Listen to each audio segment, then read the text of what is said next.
Okay, they call it hydrofrac. What they do is put this bag in the well down where they think they're going to get water, and they put air pressure in it. They can put in as much as 1,450 pounds per square inch air pressure. And they'll fracture the rock shale out to maybe 20 feet. And if there's water there, then it gives us a path for the water to be well. And it works pretty good. As a matter of fact, some of our wells will guarantee that they can get to 720 gallons a day more by fracking. That's only half a gallon a minute. You know now what you do then, you have diverted the water that was all mined. Sometimes you can and sometimes you can't. If they're in solid lead, there's no way that you're going to divert water through solid lead. It has to be a crack in the ledge or something in order to be able to divert it. So diversion of deep wells works sometimes, sometimes it doesn't. I'll read you a letter from some of the cases where it did work. But you aren't always sure. So when you fracture, don't guarantee it.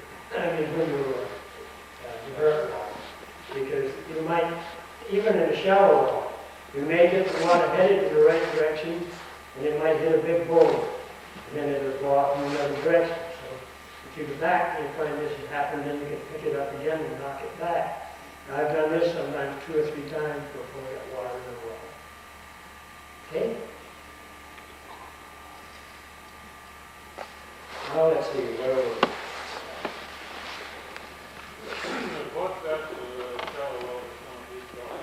Okay. It depends on what part of the country you're from. Here in Vermont, New Hampshire, we call a shallow well anything less than 12 feet deep. Because 12 feet is usually where a backhoe, one of the small backhoes that most of the farmers and so forth have, can go down 12 feet. So we consider something less than 12 feet as being a shallow well.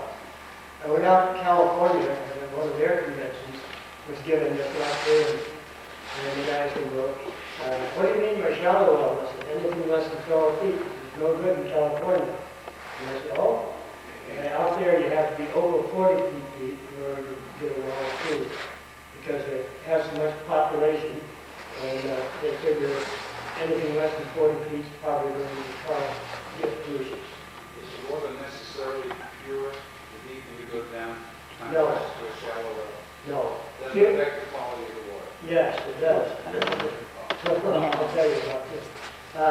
Here in Vermont, where we've got a lot of elbow room, for instance, the county just north of us here only has 6 people per square mile. So they've got plenty of elbow room. You don't have to worry about pollution. So you can dig anywhere, shallow wells there, and be pretty safe on as far as pollution is concerned. We also find that deep wells here in Vermont and New Hampshire, the deeper you go, the more minerals and sulfur you're going to pick up. So we find that the best drinking water here in New England or in Vermont and New Hampshire are shallow wells. The water is sweeter, it tastes a lot better, and doesn't have the minerals in it that the deep wells have. Yes? When you douse the well, can you check whether the water will is polluted with agricultural? Sure. Now, when I show you how to develop a shallow well here, I'll tell you how to keep away from that. But it's very easy to avoid pollution. And I'll show you how we do that to the mineral. Someone else have a question? Okay, Well, I have one suggestion. When someone asks a question, can you repeat it, please, or get on the tape? Sure. Ready? Okay. After I started dowsing, I started learning more every year. And I came to the conventions here, and I learned something new from some other dowsers. And I'm still learning. And I've been dowsing about 26 years. And something new comes up all the time. Well, when I first started dowsing, I'd go out and look for water. And maybe I'd spend an hour and a half on a site before I got through. Because I looked for a vein of water, and here's one. And then I tried to figure out how deep it was. Maybe it'd be 120 feet, and they wanted a shallow. No good, so I go find another one. Maybe that one would be 300 feet deep. So you find vein after vein all over the countryside until you finally found one that was what you were looking for. So I learned at one of the conventions, concentrate on what you're looking for, and you won't have to go through all that nonsense. So now, when I get to the site of some property, about the first thing I do is take out my wire rod and ask, am I going to find some satisfactory water for this family on this property? If you get a yes, then you're good. You take your hour rod, which direction should you let that go to find the best source of water? And then you point in the direction, so then you just head off in that direction. 5 minutes later, you get what you're looking for. You ask for a vein of water less than 12 feet deep. And as you walk along, you walk right over all the other veins that are 200 feet deep or 40 feet deep.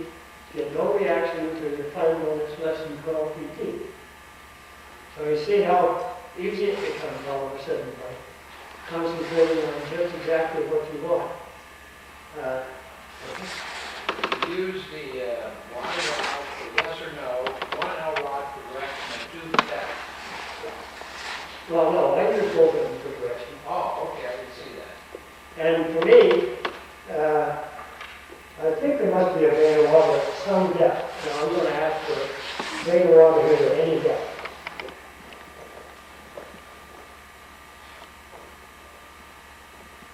All right, the other one going right across here. Okay. One is from over here, is that's probably the same vein. It's the same vein that I picked up here. Did you ask for the same thing? Yeah. Yeah. Now, that's probably simple. That vein we found is at any depth. Now we'll find out how deep it is. I use the wire rod to find depth, and I'll say this out loud. I usually just concentrate on it. Is it over 5 feet deep? Yes. Over 10 feet deep? Over 20 feet deep? Over 30? 25? 26? 27? 26 feet deep. Then you want to know how many gallons per minute. Is there over 1 gallon a minute? 3 gallons a minute? 4 gallons a minute? 3 gallons a minute. See how easy it is? Okay. Now you see,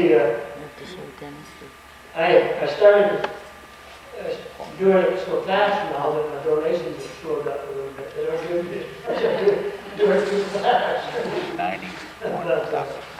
But it does works real good and works real fast, and you get pretty good results. I have about a 96% hit average on depth and gallons per minute. So. When you miss that 4% or 5%, do you know later on what your mistake was? Yeah, most all of the times when I miss, it's for shallow wells and it's in clay. And I've talked with a lot of dowsers and they all have the same results that I do. It's very difficult to be accurate on depth and gallons per minute in clay because clay is so dense that water won't go through it. So you get a reaction with water here because there's a lot of water in it. So you get the reaction, but to get down to that vein, you may have to go below the clay. And so you get erroneous answers on quite often on the clay. Paul, would you not also work into your initial request for information also water that is easily accessible?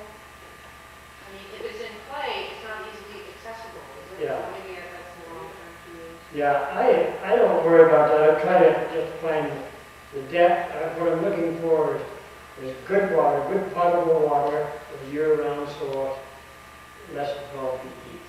And after a while, you don't have to concentrate all of these questions and ask each one to do a wire rod. Like some of the people here teaching schools and so forth will say, the first thing you must do is may I, shall I, can I, and all of this stuff. Who got that idea started where someone that, I don't know who started it, but everyone's thought, hey, what a good thing to teach. Well, in my experience and background, we only use dowsing for good purposes. So if you only dowsing for good purposes, you don't have to ask the Lord, can I? If it's for good purposes, you've already got it for this. Okay? Yes. I know we bought a well outside of our house, and it was 26 feet deep or something. The man that did the drilling said there wasn't any water there. Well, I knew there was water there. Mhm. Well, I mean, he drilled and he didn't get it or no? How come? Okay. That has happened to me a few times, but it doesn't happen as much anymore because people lose their reputations real fast if they try to pull sneaky peeks on it. Now, they have some stuff called bentonite. Yeah. And so if a well driller sets his well drilling rig up and he hits water at 28 feet or 30 feet, he's going to lose money hauling his rig in there and setting it up to a 28-foot hole. So it might put a little bentonite in there and grind that in and seal off that vein and keep going. But very few of them will do that. Like I say, I only have arguments with one well drilling company in Vermont. Incidentally, that one well drilling company that I was doing it to, for about a year, I refused to douse for anyone that was going to hire them to drill the hole. And when they finally would say, well, we decided we don't want you to drill the hole, why? It's because Paul said he wouldn't douse it if he was going to drill it. And they lost quite a lot of business. And so one day the boss and his assistant came by and said they'd like to talk to me. And they said, sure, sit down. So we'd like to know why you're bad mouthing us. And I said, you know why I'm doing it. I said, you used me 4 times before I found out what you're doing. And I said, you're going off at an angle and missing them on purpose. You're going as far as they'll let you go, and then you charge them for hydrofracking. If you know it's going to work, and you're right close to it. Well, he said, we got a whole new crew. We don't do that anymore. This is another one they admitted that they had been doing it. So I still don't recommend it. Whether they're doing it anymore or not. But that same company, I think might use that. As a matter of fact, they were drilling one hole. I told those people they had a vein at 120 feet, and it's about 3 miles down the road here. And then I also told them that they had a shallow vein, and it was only 18 feet deep. And they could either get a big back hole or they could drill either one. And they decided to get the driller in, and they drilled, and went right through the 18-foot one, kept on going, got down to 120 feet, no water, and kept on going. So they called me, and I looked down, the well driller was still there, still drilling. And so I went over and down it. What happened to that 18-foot vein that was here? And he looked at the well and says, that's just surface water. He said, we sealed it off. We don't want that. And I said, well, how about the 120 foot? Well, there wasn't enough there. That wasn't very good either. And so I told people that I thought they would get taken and to get rid of them and instead of paying them anymore and get somebody to go down to the 18-foot place and get it and got plenty of water, still had it. So There isn't such a system as the driller having a fee to go through the site and earn so much fun after that. It seems to me that drillers? better way. Yeah. Now most drillers, everyone I think in Vermont, will charge you for a minimum of 100 feet. And the reason for that is that they have to have at least 100 feet of drilling to pay for the rig. Plus, they want you to have a reservoir. Say they hit at 28 feet, they hit $3 a minute. If they stop right there, you only have a 6-inch hole, so you don't have much of a reservoir. If you go 100 feet deep, for every foot you go, you've got a gallon and a half of water reservoir. So if it comes up from 10 feet from the top, you've got 90 feet, it would give you a 145 gallon reservoir. So they're not doing it necessarily because they want to regain their losses from moving in, but it sounds reasonable to me to have at least a 100-foot reservoir with a 6-inch pipe. So that's what they're telling that, and it's true. So I have no argument with that.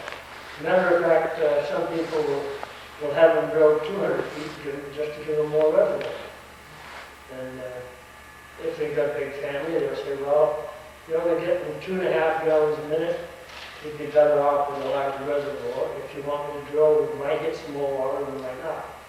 And that's a good, honest answer. All right? No, I don't. Because I've never doubted for anything but good purpose.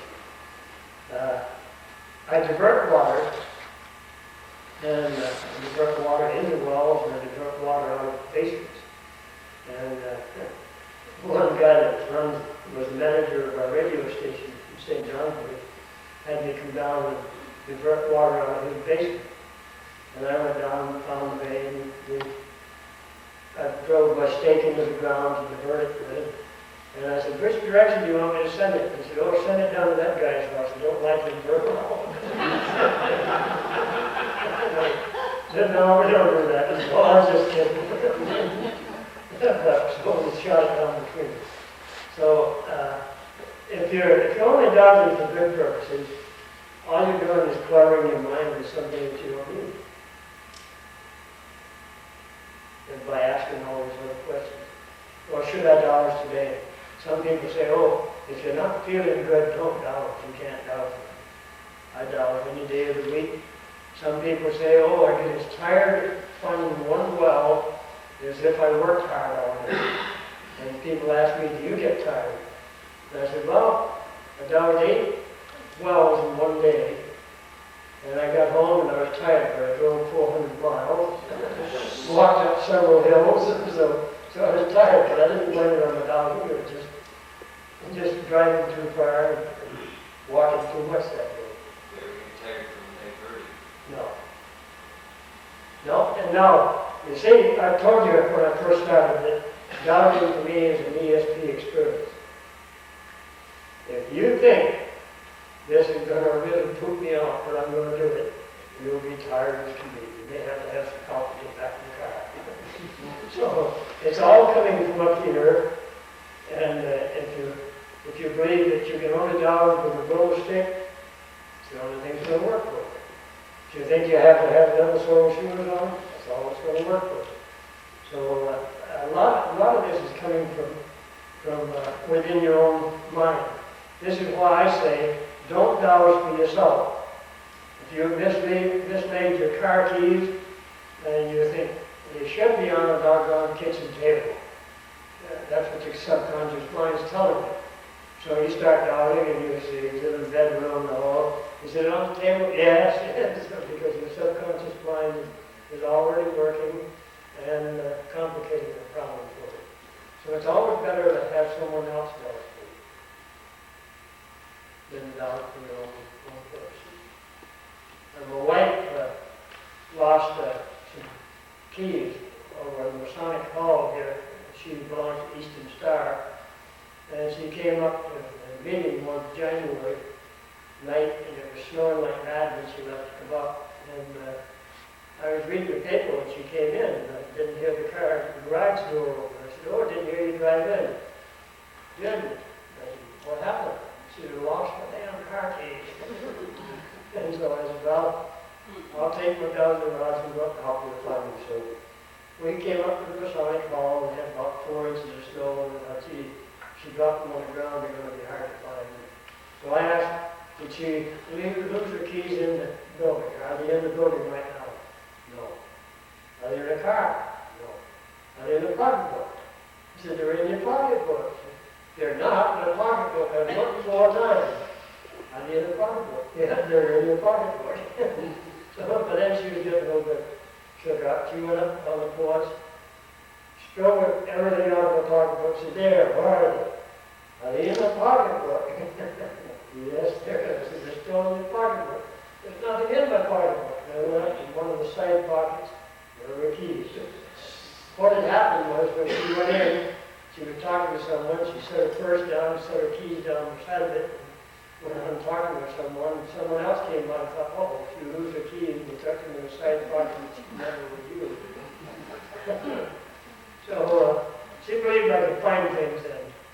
One night she was going, she happens to be on the board of selectmen, and she had some notes that were very important for the meeting. She couldn't find out where she left them. So I was up at the Dowsing office, and she come running in 10 minutes before meeting time, couldn't find the notebook. So I dialed and told her where the notebook was. She went home and reached in, and there they were. So, what else? Okay. So she believes that I can find things though for her. I and keep telling her she's losing things on purpose just to check me out. You have trouble dowsing on your own property. No. As long as you're dowsing for a good purpose. If you're dowsing for selfish things like the lottery, stuff like that, you don't have very good luck. Or if you play games, you don't have very good luck. If you play games, you get screwball results. Like a lot of people say, oh, you can practice by turning some cards over, which one's a heart and which one's a spade. That's in the game playing category, and you may get some good answers, but you aren't going to be very accurate. The greater the lead there is, the better your dowsing's going to be. Okay? Any other questions? So how do you practice for accuracy without trying? Okay, now this is where game plan or dowsing for skill can change a little bit. If you are going to go out and find some water veins or where the water comes into your house, and you're doing this to learn how to douse better, then you have a need. Okay? If you're just looking for treasure, for quarters or dollars on the ground, you may or may not be doing, and so you may or may not be doing success. But how you can practice for finding veins or finding water is if you want to practice, go to your own home, you go outside and ask, where does the water come into this house? You walk around the house and boom, and go out there and you find a spot. After you get good reaction, time after time after time there, you already knew where it should turn anyway. Then go to someone's home where you don't know where the water comes into the house. Try to find it, and they'll know, so you don't have to dig big holes. It'll be good training for you. When I first started dowsing, I used to have a lot of people ask me, can you find where the water comes into the house? And say, oh, sure. Well, tell me where it comes into my house. Walk around the house and say, right here. And right on, how we believe you can do it. So they wanted to test you first. Okay? Did you ever use dowsing in your work as a judge? A lot of people ask me that, and I tell them no, because usually both sides are lying anyway. It just depends on how you look at things. They might both think they're right, and they might both be wrong. But no, I think it would have shaken people up a little bit, but especially the jury.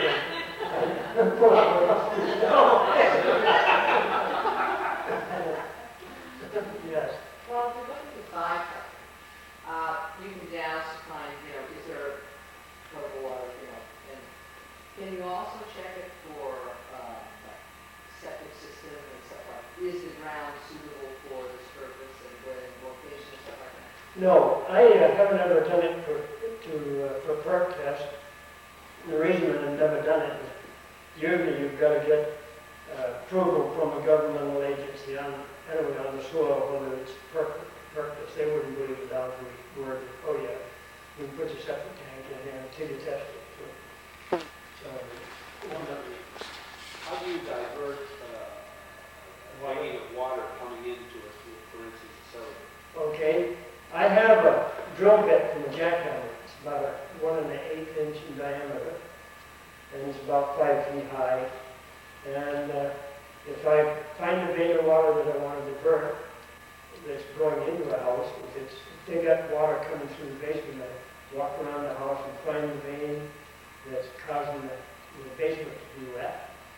And when I find it, I drive that stake in the middle of the vein, about 1.5 feet down.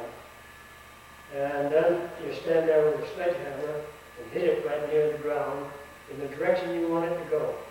If the vein is this way and you want it to go over there, you get on the back side of the stake here, hit it with a sledgehammer about 10 and 12 good whacks, and it'll send a shock wave down, fracture the vein, send the vein in the direction you want it to go. Works real good. How many else for the number of hits? No. Anywhere from 8 to 10 to 12. How deep? Well, until it's solid, usually about 1.5 feet. Even just in soil. Yeah. So you go outside the house, find the direction of the vein, and then of course you know that that's where the water is coming. And in my house, water comes in and it's too down. It's very little, it's still comes in. Yes. How long does it take for a cellar to be obviously on track to drying up? Ready to start in an hour or in a day or? Okay. I have a letter in the same book that I'm going to show you here in a little while. These people live, this lady, she's here at the convention this year. She lives south of Burlington, and they had a 285-foot well that never produced over a half a gallon a minute from the time they had it drilled. So they always had to be very careful with their water uses. And all of a sudden they went completely dry. So she called me and asked me if I could go over and find a new spot to drill a new well. And I got over there and I walked around the well there a little bit and found a vein of water at 125 feet that was, my rod said it could be poured into the well. So I said, well, I'm going to try to chase some water into the well so we won't have to drill another hole. She looked at me like I had a big hole through my head. So anyway, I got the tools out, I diverted it, and I waited a little while. And after about 5 minutes, you walk by, if the vein is coming from this direction, and they're going in that direction, you put the stake in here. After you hit it, you still find the water coming in on this side, but it won't be anything on this side. So then you know you've diverted it, so you're ready to compete. Go out the front, and you bend in the direction that you've diverted it. You know you got it headed in the right direction. I did this at 2 o'clock in the afternoon, and I said, by 5 o'clock this afternoon, you'll have 12 gallons a minute coming into the well. And the letter she wrote me was, that night, she sat down, and her and her husband were both just completely flabbergasted. They said, we've got the sweetest, best water running freely through the faucet that you've ever seen. And so they were real pleased. Yes? If you can divert two veins, one into the second one, you get a total of one in the total of each end. Oh, yes. Yes. When you bang that stake, aren't you afraid of going by, you just keep whacking away at it, or you tell it how far to move? Well, no, you just whack it in the direction you want it to go. You whack it in the direction, how do you know you don't go far enough, or you go too far? Well, it'll go in the direction of the well, and unless it hits some ledge or rock or something that's solid, it'll keep going until it gets to the open well. If it hits a rock or something, then it'll go sideways, so you may have to go back and whack it a second time. I know, but you tell it, I want it to move 10 feet to the well, you just bang it 10, 12, 15 times, whatever you want. No, you just bang it 7 or 8 times, and it'll go in that, and it'll keep going. And it will stop at the well, Yeah. because you told it to stop at the well. Yeah. But you were, Sounds crazy, but I've done it over 150 times. I was told to valve out, or how many times to hit it. set up a good rhythm and give her, like, let's say 8, 10, 12 Say I times. wanted to work this thing into that well and it will stop. Yeah, but it won't go so much per hit. Once you've diverted it, it's gonna go in that direction. Yeah. But it does take a little time for it to work its way into the well. So like I told this lady, within 3 hours she'd have plenty of water. And maybe get there in 2 hours, I don't know, or maybe an hour. Have you ever entered remotely? No. No. Some people do, but I don't. Yes. Say you use a jackhammer bit, is that the one with the bits that screw on, or just a pointed bit? Well, this one's one that they use. Engagement ring. Yeah, it's one like one that they use to push concrete. Yeah. You can use an iron bar or 1-inch metal pipe. Just a pry bar. Yep. Okay, I'm going to tell you a little bit about wells here. And because, like I said, it doesn't do any good to find water unless you can give them a little bit of advice on how to develop the well. So we have some ground here, and you come along and you find a spot right here, a place to dig. If the well is going, the vein is going in this direction, if you dig it, have them dig across the vein, not in the direction of the vein. The reason being, your backhoe, quite often, if you drill it with the vein, will plug the vein when you get down to it, and you won't think it's there. If you leave it open, usually the water will break through in a little while. But if you dig across it, you'll see that nice little stream going across. We had, about 10 years ago, we had a lot of TV and newspaper people here, and we were going to go find water for a church in South Walden. And we had a caravan of about over 100 cars still going to South Walden to find water for the church. And I always remember this because a couple of old timers were on the steps of the general store here when we came up by, and all had our lights on. And this one guy said, "Must be a funeral." And the other said, "No." He said, "If it was a funeral, it must be the meanest man in town because they all had a grin on their face." Well, anyway, we got to South Walden, and they had a backhoe there waiting for us. And we got out, and I walked across the field, and it's right here at 10 feet. We get 8 gallons a minute. It's going in this direction. And so the news media was all excited about it. And the guy that was digging the hole said, it's dry and active. And I advised him to keep digging it. He went down to 10 feet and boom, here's that nice little stream in the exact direction I told him it was going to go in. We had cameras like that taking pictures of it, how we found gold. I don't know if I understood you. The backhoe digs perpendicular, so you can straight Yeah. off. If the veins go in this direction, dig across it. Oh, the same direction. No. Across, Yeah. perpendicular. Yeah. Okay. Then you'll see that nice little stream going through. It'll probably pop up anyway, but the thing is, you might go down an extra couple of feet and you see a little trickle come down. Excuse me, do you sometimes ask the question, is there clay in the area? I haven't been able to tell whether it's going to be clay or not until you dig. You dig and you find clay, and I've had people call me up and say, "Geez, I'm down 2 feet deeper than you told me." And the first thing I say, "Are you in clay?" Yeah. And I usually tell them that, if you hit clay, you may be in a little trouble. And I'll come back. But I can't tell how far down the rocks are going to be either, for some reason. Yes. Could you give a sentence to define clay for us amateurs, and what does that mean? Okay, clay is this material that you can mold into dolls or anything. And it's a gray material, it's very dense, and it's what they make pottery out of. These clay pottery things. When it dries, it's hard and sort of like brick. Holds water, and it's so dense that water won't go through it. as a matter of fact, if you're building a pond for fish or something, we tell them to line the pond with this clay, because then the water won't leak out. Okay? All right, we found the spot, and they dug down. Say we tell them it's going to be 8 feet. Well, they'll dig this hole, and you look at fish. And boom, here comes that nice little stream through there.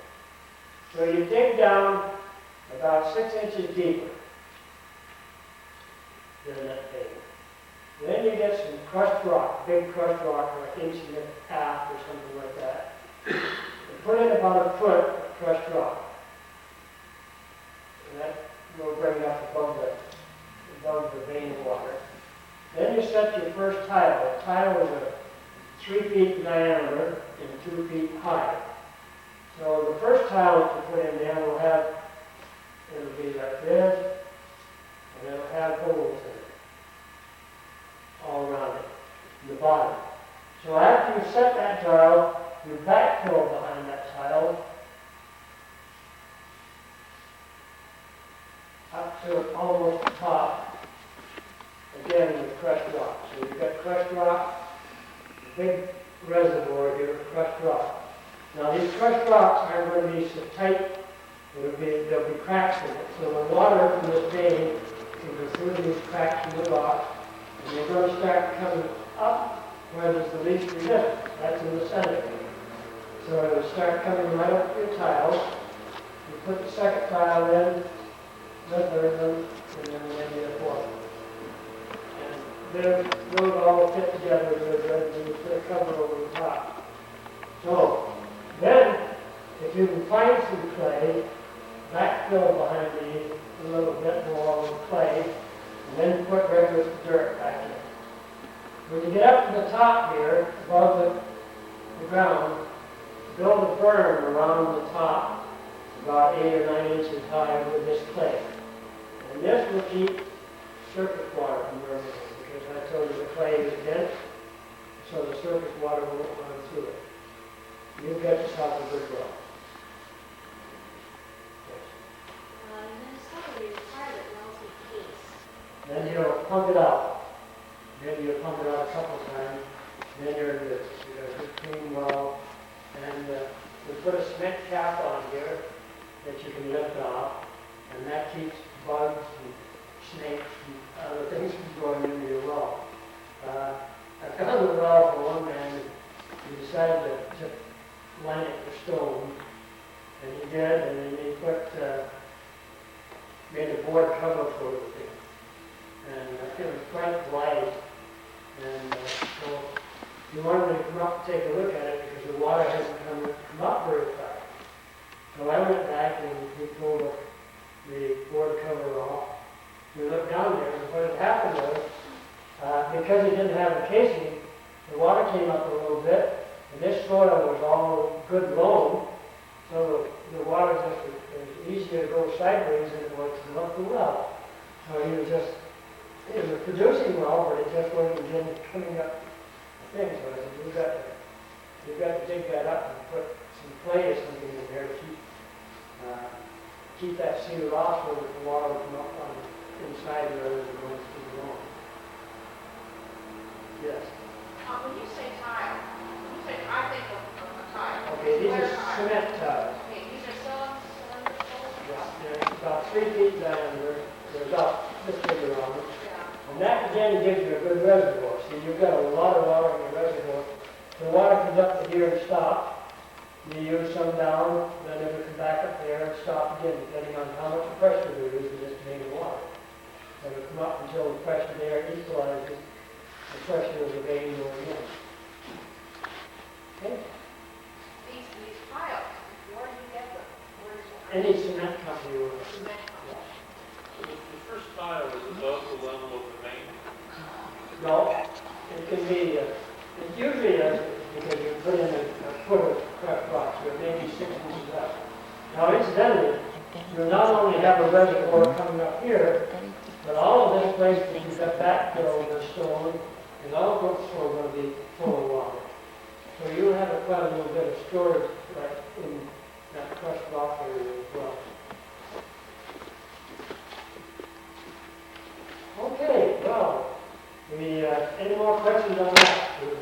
Dowsing for other things.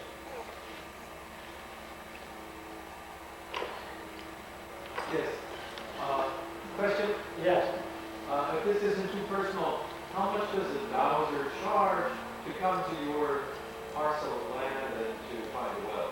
okay. I douse for donation, and all of the money I get from my dowsing, I give back to local projects or state projects. Every year I donate $1,000 to the Green Mountain Chapter of Boy Scouts. That takes care of Boy Scouts all over the state. I make donations to Girl Scouts. I make donations to Boys and Girls 4-H Club. I make donations to the Wish Foundation. This is where children that are dying from a disease or sickness get their last wish to go to Disneyland or something. What is the average donation per well? Okay, I've got everything from $10 to $300 for dowsing. I just went up to Canada not too long ago and got, this is the man that I found water for before. He's selling water, bottled water. And so I went up and down for him, and I had an extra job this time, find his lost black cat. I found it, but unfortunately it was dead. But anyway, I doused again for him for water, and he's been a good man to work for. He took me out to lunch, fed me for lunch, gave me $30 for travel, and $300 for that. I was only there about half an hour. You didn't douse commercial bottled water for purity and quality. Yes, when I douse for water, people want to know how good it is. Of course, I always concentrate on good potable water. That's all I want to find. I don't want to find water that isn't fit to drink. So that's already built into my little noggin for dousing. But I use a scale from 1 to 10, with 1 being just about perfect water, and 10 being just barely fit to drink. And then I concentrate and say, is this water 1, 2, 3, 4, down good, or if it's 4 or 5? I'm thinking of bottled water that's sold like Poland Springs, for example. Have you ever doused it as good as they tout it to be? Oh, no, I haven't. But usually there's so many government regulations that they have to provide with pretty good water. I think I have a letter from them. Actually, it's not so, because Consumers Digest had a whole article some time ago that of the 10 or 12 popular Yeah. bottled water. Many of them were just tap water, many of them were a little bit better than that. Okay, see, here's what happens. Before they get their license to sell water, they have to have good water. Sometimes they run short, so they maybe get some water that isn't meeting this quality until they get caught up with it. Again, that's, businesses turn around, I guess. But you haven't checked in your rights. No, I haven't checked them because I have no reason to drink the water. If I drank it, maybe I would try to check it out. But this is, we'll show you why asking for good water really works. This man, his name was Alex Sherwood, and he lives in Sutton, Quebec. And he went to the government and said he wanted to sell the bottled water. He happens to have 8 children, and he's 80 years old, and he wanted to leave something for his children. He's got land, and he said land is going to help him to live. So he thought that with all that land, he must have some good water, and a tremendous market in Montreal for bottled water. So he went to the Quebec government and told them he wanted to find water. So they said, well, in order to get all the paperwork and all the tests and everything, you should hire a geologist or a hydrologist to work with you. And he'll go through all this for you. So he did, and he paid him $55,000. And they found a spot that was a likely spot to drill, and they drilled, and they got 7 gallons a minute. And it didn't pass only about 5 tests. And so it was no good. It was good enough to drink, but not good enough to sell. So he came down to Danville and said that he'd heard a lot about me. Would like to have you come up and see what I can find. So I went up and down for him, and the first well that I found for him that he drilled was 105 gallons a minute. And this is the letter that I got from him. Dear Mr. Senator, we now have the detailed results of our test for the water from the well that was drilled on your advice. The water is just about perfect, being well within guidelines on all 94 tests. That's a lot of tests. So I assume anyone wanting to get into the business would have to go through about, if it was in Canada, I don't know about the States. But so probably before you ever got a license to build your plant, you had to have water that met their standards. Whether you got it contaminated later on or something else, who knows? But he said now, so you not only advise us about the depth and quantity, but now we have the most unusual high quality. Again, thanks for your help. Alex Shirley. So you didn't get 55,000? No. But he paid me well. He's paid me well every time we've gone up there. And I can't complain at all. And we'll have to work with someone that's as nice as he is. Comment on the other tools there? Yeah, okay. When you start learning to douse, you come to a dowsing school or go to anybody who learns to douse, they'll probably teach you the use of all of the different tools.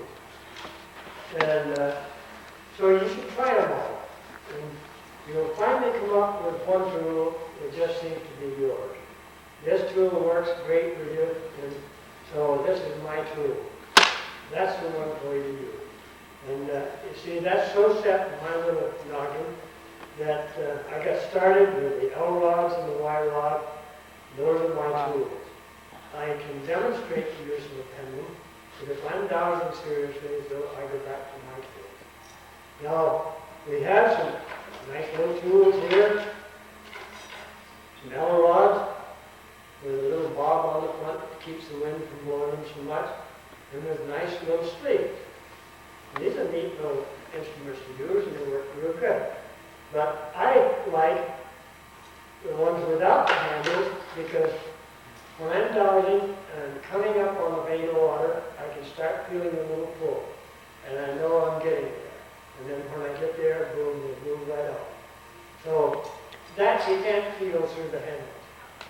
So that's the only reason. I mean, like I said, these are good tools, but I like these better. And those are my tools, so that's what I use.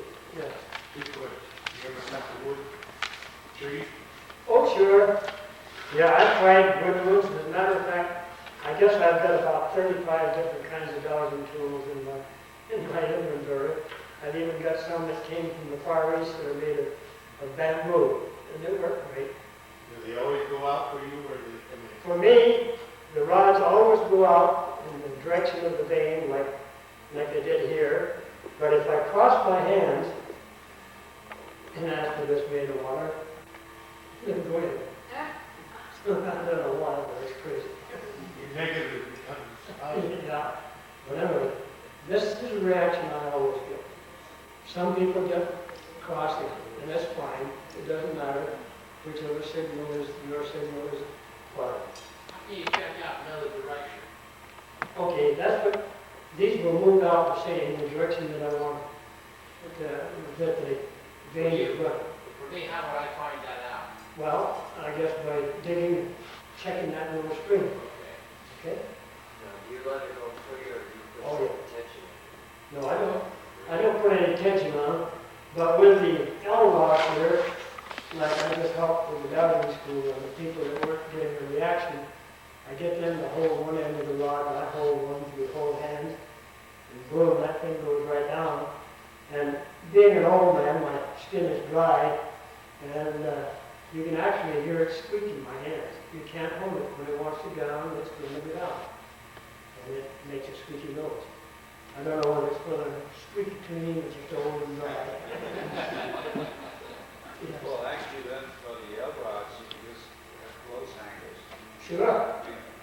Yeah, you can use, this is one thing that we teach people here from the American Society of Dowsing.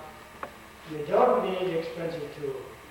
Now, we have a man that has come up here from Virginia and wanted to sell me tools when I worked for Books and Supply to sell. And he had some Eldorado that were fantastic, beautiful. Only $3,500. And they had witness chambers on them, and worked beautiful, just as good as the coat. $3,500. So you don't have to have an expensive tool. You can make your own tool. Like I say, you can make the L rods out of coat hangers, you cut twigs from trees for your wire rods. Yes. I keep hearing about checking the direction of flow of the vein. Why is that important? Why is it to check the direction? The reason it's important is that if you dog, you say, okay, right here at 8 feet, there's 6 gallons of water, and he starts digging and he hits a big boulder, he can't get through. You have to call you back, find me another spot. If you have found the direction of that vein, you can mark it there, go 25 feet or 50 feet on either side, put in some more stakes. If you hit something, an obstacle there, you can move to one side and dig again and get through your water. So that's basically the only reason for looking for the direction. If you want to divert it, you gotta know. Yeah, if you want to divert it, you've got to know. But if, it's important to find that so that you can mark it so you won't have to go back. And this, again, when I first started dowsing, quite often someone would call and say, oh, you hit some shale or some ledge or some big boulders, we just can't get through it. I have to back find another spot. So then somebody said, hey, why don't you follow that vein a little bit to mark it so you won't have to be back. You can't tell us that initially that you'll encounter any problems when you start digging? No, I can't. Maybe some dogs can. I don't know whether you're going to hit rocks or not. That's the way some people ask me, how far are we going to have to go before we hit ledge? And all I can tell them is, here in Vermont, New Hampshire, you hardly ever have to go down more than 20 feet before you hit ledge. So they normally only have to use one leg. But then again, you get over near Lake Champlain, where there's a lot of gravel and so forth, you may go 200 feet before you hit high. So, but here in the mountainous areas, you get it pretty fast. Do you ever douse the priceless?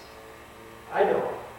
But we have a lot of dowsers that are licensed dowsers, and they're doing a great job. The twigs that you were saying, the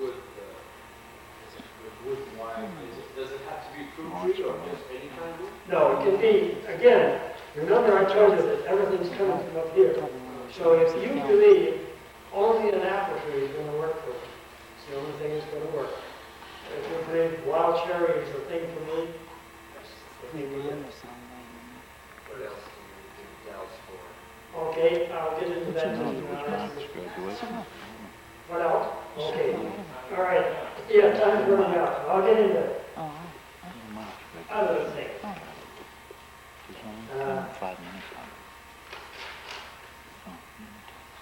After you become a good water dowser, and I recommend that you learn to dowse for water before you think about trying to dowse for any of the other things.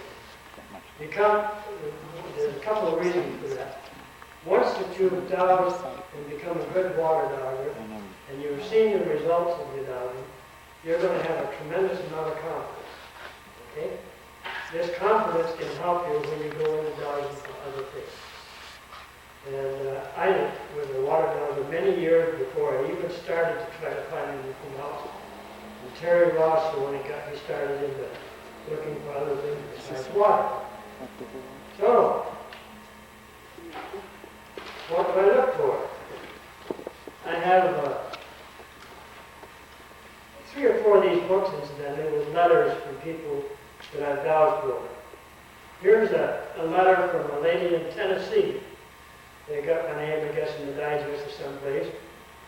And she called me on the phone on April 1st, 1991, and said, my son and I live on a farm, and my son hid $10,000 somewhere on the farm, and we can't find the money, and if my son don't find the money to pay some bills, we're going to lose the farm.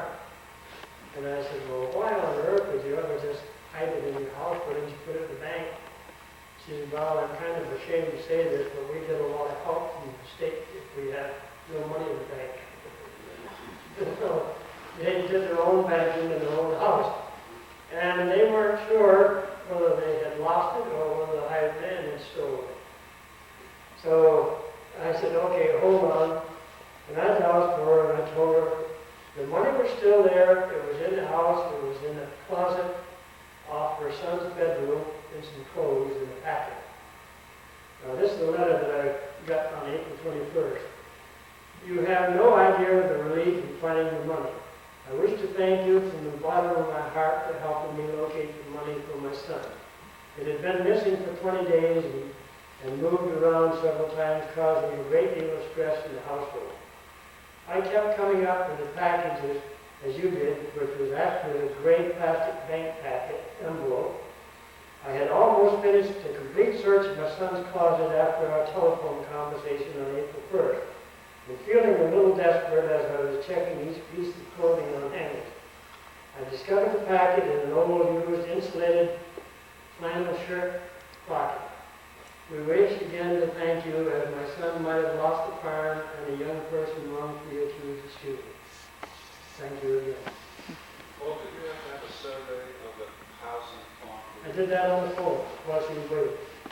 Now, again, what I do there for information dowsing is I concentrated first. I asked if the money was still available. I guess yes. So then I asked, is it in the house where they're living? Yes. Is it in the living room? No. Is it in his bedroom? No. Is it in the closet near his bedroom? Yes. And is it in some clothing? Got a yes. Is it in a jacket? Yes. Is it in a pocket? Yes. So you just keep asking these questions. Use the wire rod. Yeah. And to me, again, remember I told you that's my tool. Yeah, that's what I say to you. I just ask you. And a lot of people use the pendulum. Fine, whatever your tool is, it works the best for you, that's what you should use. So that was one example. Here's a letter from Mrs. Emery that I told you about that found the water pour, diverted the water pour. Dear Paul, we have some of the nicest clear water in a long time, running free and easy from the faucet, and it tastes so good too. We're very, very grateful for your help. In addition, I'm relieved to know that our downhill neighbor is not the source of our problem. They thought maybe the downhill neighbor, when he built, tapped into their water line, and it was a different thing altogether. Okay, thank you more than we can ever say. I'm happy to have had a chance to see you in action on site, and we are blessed to be the beneficiary of your skills. Please use the enclosed check for your favorite charity. Don't forget to subtract the mileage. And have a good trip to Arkansas. The Daffys will be in bloom and Danville when we get back. So many thanks again, and our very best day. Okay, so that was that. We had a man from Toronto call me one Sunday morning. And he said, someone has stolen my brand new automobile out of the parking lot. And he wanted to know if he was going to find his car, would it be damaged, and how long it would be before he found it. So I said, hold on. And I dialed him. I said, your car is located less than 5 miles directly south of where you're calling me from, and you'll find it within 3 days, and it will not be damaged. Here's the letter I got from him. Dear Mr. Seventy, thank you for so promptly responding to a call for help from Toronto.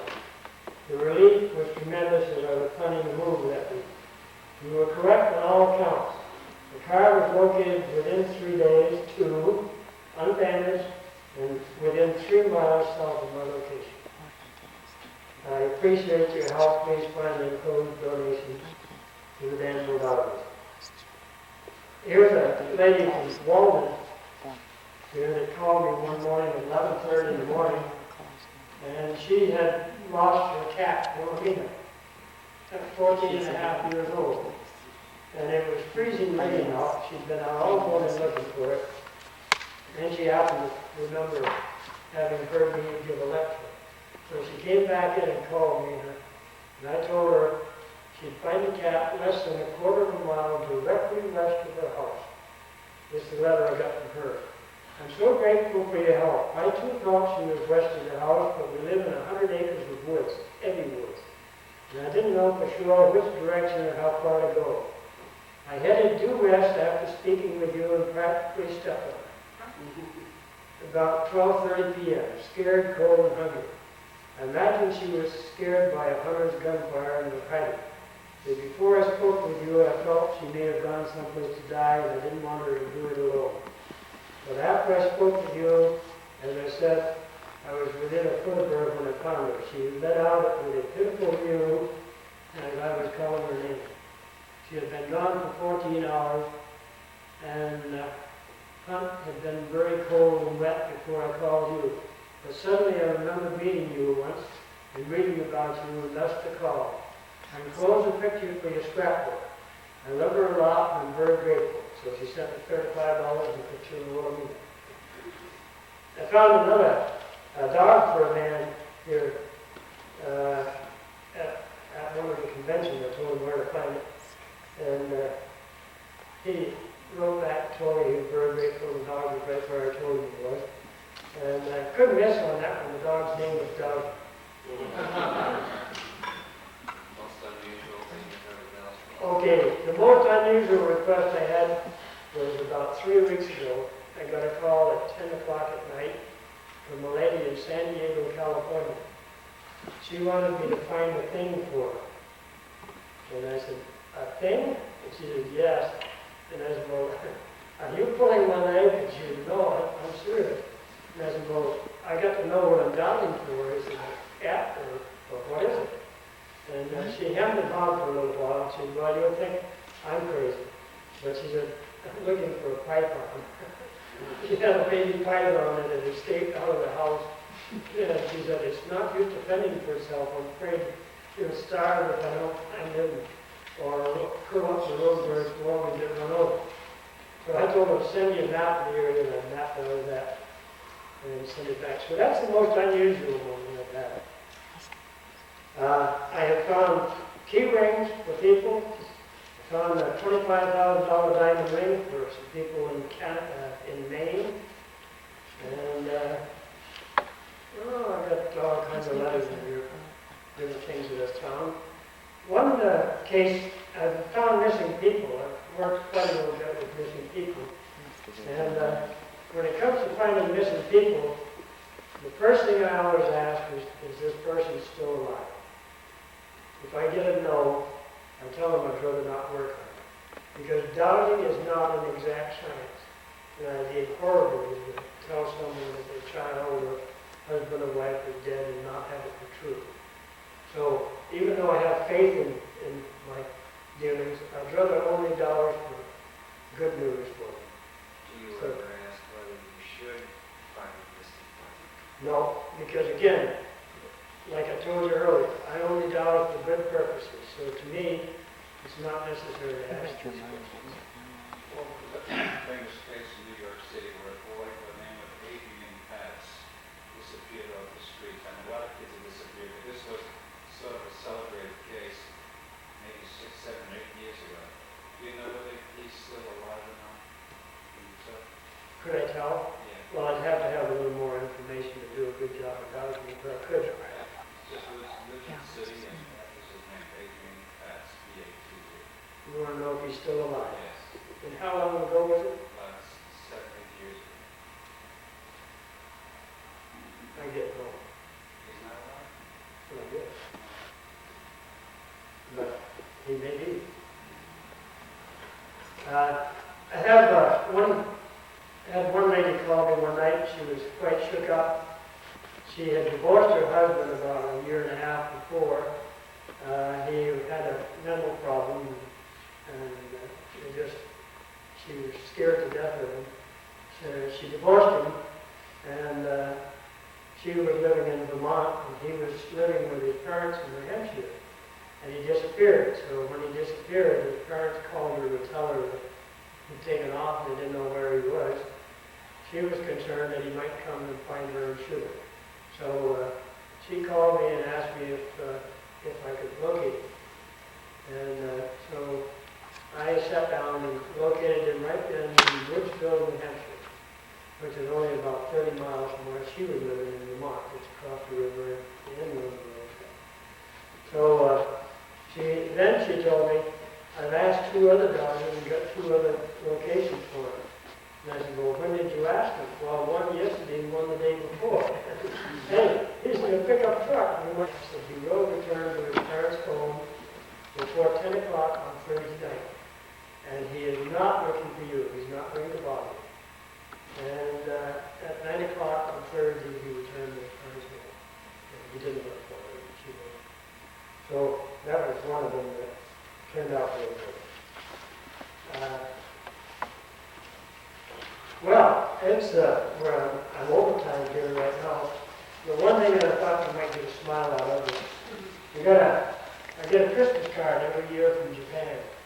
Here's a man that called me one year here, a few years ago, wanted to know if I'd come to Tokyo to be on a talk show with him. He was one of their famous talk show people in Tokyo. And I said, oh, I'm too busy this summer to go that far away, but maybe I can make it in the fall. Well, 2 weeks later, he said, we're going to bring Tokyo to Danville. So he brought his crew over to Danville, and they did their show right at the Dowsing Hall. And it was a kind of an amusing thing because he was, I thought, what would be a typical American talk show man. He was outside and he had his interpreter, and of course he was doing the thing in Japanese. And so he was looking at the beautiful white mountains and telling about this was the home of the Dowsing and so forth. Went up and knocked on the door. One of the girls opened the door, he bowed very nicely, came in, and said he wanted to meet me in the office there and interview me. And his interpreter said, now, he's going to tell about society, then he's going to tell about you, and then he's going to ask some questions. His first question will be, do you know me? Please say yes. So when he got to ask me, I said, so. And he said, they know me even in America. And so, and talk show people are the same everywhere. Okay, you've been a very good audience. Thank you very much.